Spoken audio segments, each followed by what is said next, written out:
Sir दूसरा question है, जीवन की दौड़ भाग और बाहरी जगत की चकाचौंध में अपने को कैसे बचाएं और सच्चे वैराग्य की वृद्धि कैसे बचाए रखें और सच्चे वैराग्य की वृद्धि कर पाएं, ऐसे कुछ टिप्स एंड ट्रिक्स बताइए। अम, देखिए, इसका आंसर तो ये होगा। जीवन में अगर विजन होगा ना हमारा, हम क्या कर रहे हैं, किस लिए कर रहे हैं, पर्पस पता होगा, ऑब्जेक्टिव पता होगा, तो क्लैरिटी होगी। भाग दौड़ कहाँ, माने आंख बंद करके हम वो चीज करते हैं जहाँ क्लैरिटी नहीं होती है, हमें भी नहीं पता है हम क्यों कर रहे हैं, किस लिए कर रहे हैं, माने हमारा उद्देश्य क्या है। तो जब तक आपको ये सारी चीजें क्लियर नहीं होंगे ना, अगर धर्म की दृष्टि से बात करें, मैं कौन हूँ, आया कहाँ से, मेरा क्या स्वरूप है ना, ये जो जीवन जी रहा हूँ मैं, ये क्यों जी रहा हूँ, ये जो संयोग बनते हैं ये क्यों बनते हैं, मुझे अपना जीवन जीना है तो किस लिए जीना है, जॉब करनी है तो किस लिए करनी है ना। ये सारी चीजें जब हमें क्लियर नहीं होंगी तो हम भागते रहेंगे, दौड़ते रहेंगे, है ना, विदाउट क्लियर पर्सपेक्टिव और विजन। तो जब तक हमारे पास विजन नहीं होगा, पर्सपेक्टिव नहीं होगा, क्लैरिटी नहीं होगी, तब तक हम ऐसे ही भागते रहेंगे, दौड़ते रहेंगे। पता होना चाहिए हमें कितना भागना है, किसके लिए भागना है और कब तक भागना है ना।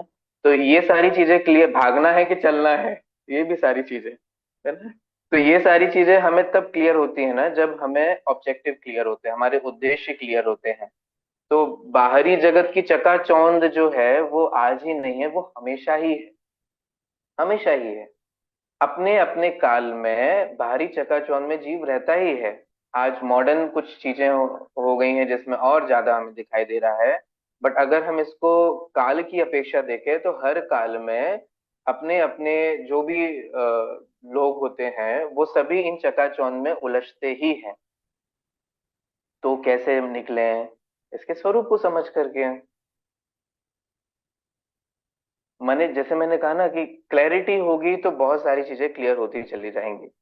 अगर आपको पता होगा मैं कौन हूँ, संसार क्या है, विश्व क्या है, ये कैसे चलता है, नित्य अनित्य क्या है, जो मैं संग्रह कर रहा हूँ वो संग्रह करने से क्या लाभ होने वाला है, कितना साथ जाने वाला है। तो सारी चीजें ये जो है ना, ये सारे उसी क्लैरिटी के अंतर्गत हैं। ये सारी चीजें हमारे को क्लियर होंगी ना, तो हम इस तरीके से भागा दौड़ी नहीं कर पाएंगे। दूसरी दृष्टि से मैं अगर कहूँ तो तत्वाभ्यास। अगर आपका तत्वाभ्यास होगा तो आपको, जो लोग दौड़ रहे हैं, भाग रहे हैं, विषयों में उलझ रहे हैं, उन पर दया आएगी और अंदर से आवाज निकलेगी कि मुझे ऐसा जीवन नहीं जीना है। ये कब होगा? जब आपको तत्वाभ्यास होगा, जब आपको समझ में आएगा कि वो चीज, वो लोग जो इन सब चीजों में रचे पचे हैं, उलझे हुए हैं, वे सुखी नहीं हैं, वे भी दुखी हैं, वे परेशान हैं, है ना। हम सिर्फ सोशल मीडिया की कुछ पिक्चर्स को देख करके, सोशल मीडिया में कोई दुखी होने की पिक्चर्स तो नहीं डालता ना, है ना।